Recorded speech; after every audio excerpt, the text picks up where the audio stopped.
Caríssimos, René de Paula Júnior falando. Vocês me acompanham aqui.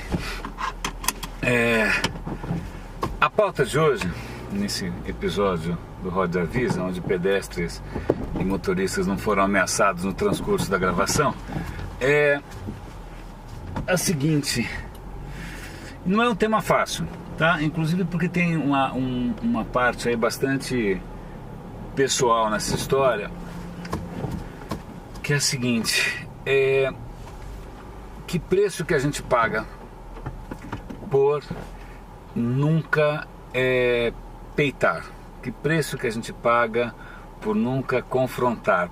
Que preço que a gente paga por nunca questionar? Que preço que a gente paga por ser cronicamente bunda mole, tá? Desculpa aí o palavrão, mas vamos ver se eu consigo colocar isso num contexto, inclusive de história pessoal, tal. Um parêntese: eu acho que as coisas mais perniciosas, mais perigosas na vida da gente são aquelas coisas que a gente não enxerga mais, né? Elas são invisíveis, então elas estão sacaneando, estão dificultando a tua vida e você nem percebe que as coisas poderiam ser de outra maneira, porque ela é mais ou menos como o ar que você respira, tal.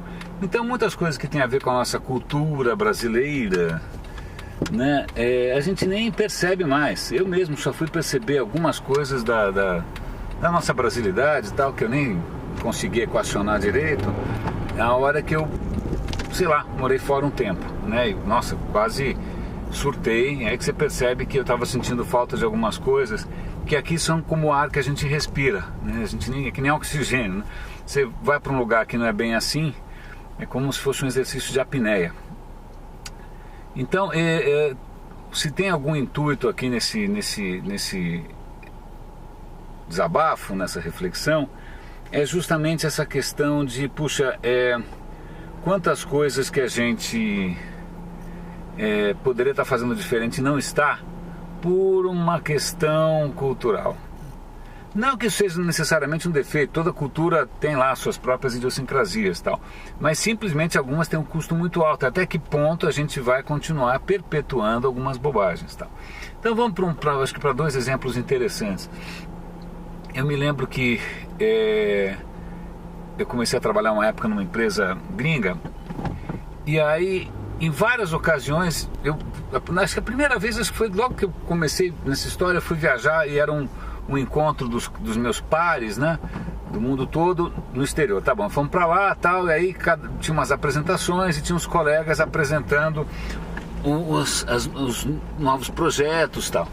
Aí o cara tá lá mostrando umas coisas novas, todo mundo, uau, que legal, tal. Aí de repente um cara levantou, falou: eu quero saber. Aí ele levantou e pum, dedo no nariz, falou: olha, isso não é isso, quando isso não aconteceu, vocês prometeram, isso não aconteceu, eu quero saber quando isso vai acontecer.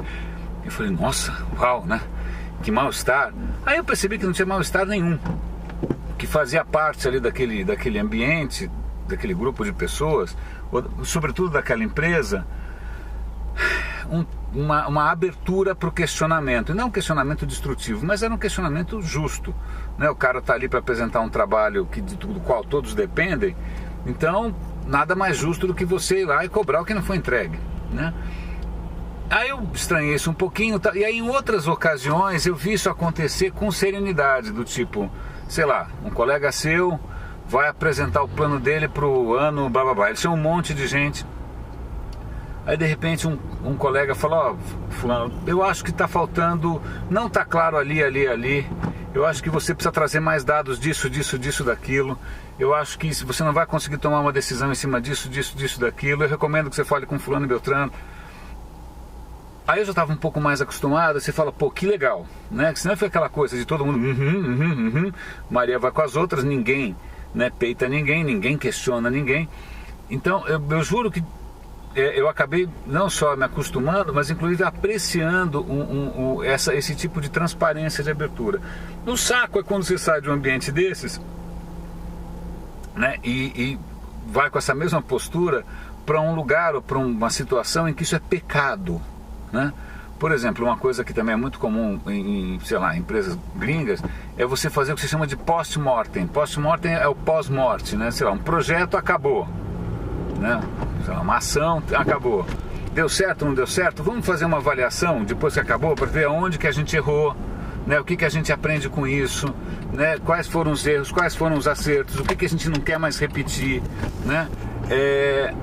Não é um processo muito fácil, né? Mas no fundo você aprende um pouco, mas você, puxa, né? Você avança. Eu lembro de ter tentado numa situação dessa, sei lá, ao final de um projeto meio polêmico, ter tentado fazer um post-mortem. Nossa senhora, foi um horror. Aí começa política, manobra, maledicência, como se alguém estivesse querendo sacanear alguém. Eu falei, porra, não estou querendo sacanear ninguém, só estou querendo que a gente nunca mais faça as mesmas besteiras, né? Então, a gente percebe que essas coisas não migram com tanta facilidade. Eu me lembro de ter trabalhado numa outra empresa também, só para não dizer que isso é um atributo de gringos, muitas vezes é uma cultura corporativa. Eu trabalhei numa outra empresa gringa que tinha uma outra cultura corporativa. Então eu lembro que a gente estava também, de novo, num daqueles summits, né, aqueles congressos que tem gente do mundo todo. Eu não conhecia quase ninguém, era um projeto global. E aí, de repente, uma colega, eu fiz amizade com uma par minha, que era do Canadá, menina super responsável, super profissa e tal. Aí o cara começou a contar lá, olha, vai ser assim, vai ser assado. Ela levantou, olha, eu quero saber quando é que a gente vai ter a documentação, eu quero saber qual é o prazo mínimo, eu quero saber... Eu falei, uau, essa é das boas, tal. Aí um cara do meu lado cutucou, falou, essa menina aqui não vai durar nada. Batata, em alguns meses ela rodou, né? A cultura corporativa era outra, era de política, era de conluios, era de cala a boca e rema, né? E não precisa dizer que justamente essa empresa com uma falta de clareza com relação a isso, continua numa falta de clareza com relação a tudo, né? Então, não estou querendo dizer que isso seja esse tipo de postura seja exclusivo de uma cultura nacional ou outra. Muitas vezes pode ser um hábito que se cria dentro de uma instituição, de uma corporação e tal. Bom, voltando, deixando de ser tão autobiográfico, mas continuando a ser autobiográfico, recentemente um amigo falou, olha, posso te dar uma dica? Eu falei, claro, né? Lá vem. A dica era, pô, acho que você devia questionar menos. Você devia questionar menos, fica quieto um pouco, né? Sugerindo que isso provavelmente era um tiro no pé na minha carreira profissional, né? E eu não duvido, acho que tem, na verdade o cara tem toda a razão, né? Toda a razão, acho que existem 95%, acho que 95% dos lugares não estão dispostos, né, a contratar ou ter alguém que é um pouco mais vocal, ou que é um pouco mais questionador, mesmo que seja de uma maneira construtiva, né? É muito difícil você achar ambientes onde, sei lá, tem espaço para isso. Então, provavelmente e certamente, eu estou dando um tiro no pé, né, por questionar, por falar, né? E não estou sendo aqui irresponsável, não estou sendo aqui, não quero ver circo nenhum pegar fogo, mas é que por aqui essa questão é tão pecaminosa, né? Onde já se viu, nossa, o cara peitou, o cara questionou, nossa, mas isso não se fala, isso não se diz, né? Então a gente vai em eventos, vamos falar de eventos, que é uma situação mais familiar para todo mundo, né? Já que nem todo mundo está em multinacional. Você vai no evento, aí a palestra é uma tolice. O apresentador é notoriamente um canastrão e fica por isso mesmo. Você pagou pelo evento, você no máximo dá uma tweetadinha, fala aqui, fala colar, tal, mas cadê pergunta difícil? Cadê pergunta difícil? Cadê pergunta difícil?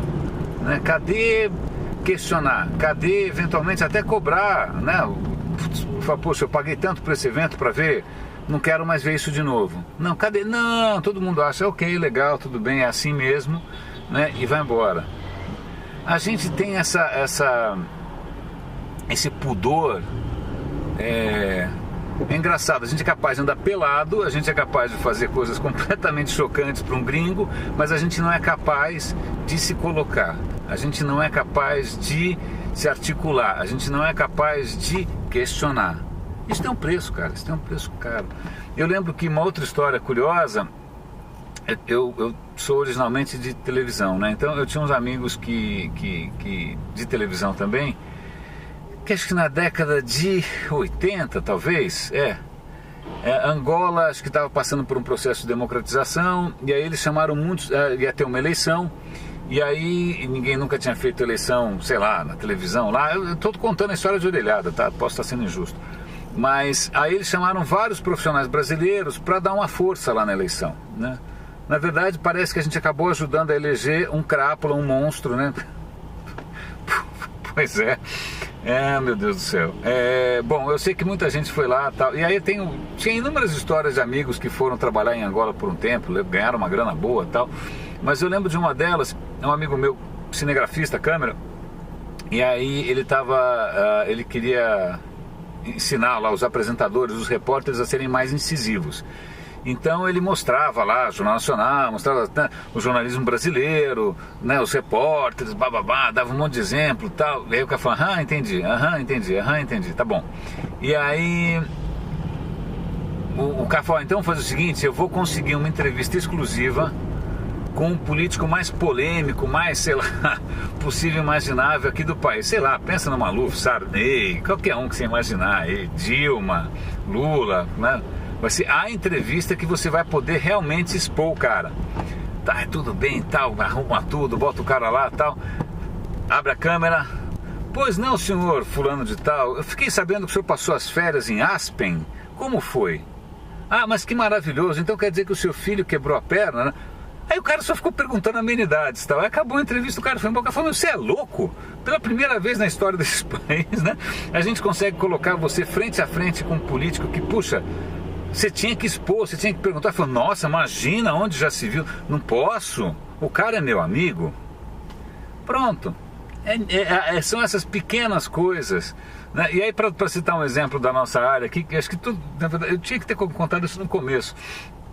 Eu estava assistindo outro dia acho que era no TechCrunch, os caras fizeram uma entrevista com a fundadora, imagina, com a presidente e a diretora-geral do Yahoo, Marissa Maia.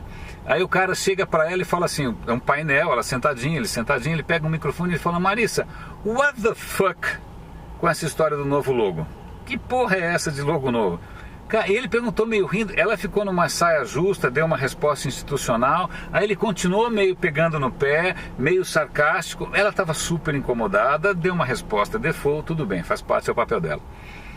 Eu falei, cara, sabe quando eu vou ver isso acontecer no Brasil? A não ser que seja num programa de humor, a não ser que seja um Marcelo Taz, um Pânico, né? E aí até desqualifica, porque se é humor, por que não é sério?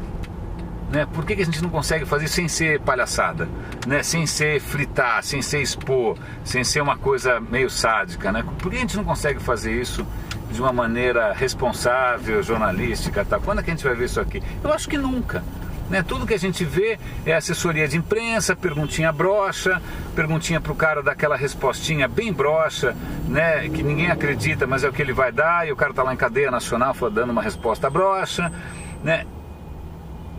Gente, assim, não estou dizendo que ser um pouco mais frontal ou ser um pouco mais questionador seja o caminho do sucesso. No meu caso é quase um suicídio social e pessoal. E olha que eu não sou nenhum terrorista, pelo contrário, né? Mas, então só para arrematar isso com outra historinha, tá? Só para ver as consequências disso. Uma vez um cara que trabalhava numa corporação gigante, nacional, não é nem nacional, multinacional também, mas mas é gigante aqui no Brasil, gigante. Aí o cara me chamou para falar sobre como é que eu estava numa outra empresa também gigante. Ele falou, bom, como é que vocês usam social media? Aí eu falei, olha, a gente tem liberdade de blogar, twittar, fazer o que a gente quiser, usar Facebook, a gente experimenta bastante, a gente tem todo um trabalho com comunidade, a gente tem muita autonomia, ninguém pauta a gente, né? A gente está fazendo uma série de experimentos, mesmo o pessoal de produto está começando a usar blogs e blogueiros, etc e tal. E aí o cara olhou e falou assim, nossa, que diferença, porque aqui a gente tem as mesmas ferramentas à disposição, mas ninguém faz porra nenhuma. Aí eu falei, fui muito franco, falei, cara, sabe o que acontece? Se o cara tiver com a bunda na parede, é lógico que ele não vai se expor. Você pode dar a ferramenta que você quiser. Se a cultura corporativa aqui for do cover my ass, né, em francês, claro, né? Se a cultura for, puta, bunda na parede, cala a boca e rema, não faz marola, manda quem pode, obedece quem tem juízo, né? Todas essas sabedorias nacionais, Cara, você pode pôr a ferramenta que você quiser, pode falar de inovação, pode falar o diabo a quatro, disruptivo, mas ninguém vai se expor, tá? Então, fica aqui essa chamada de atenção para uma questão que é invisível, né? A gente nem percebe o desconforto que a gente fica quando alguém questiona alguém.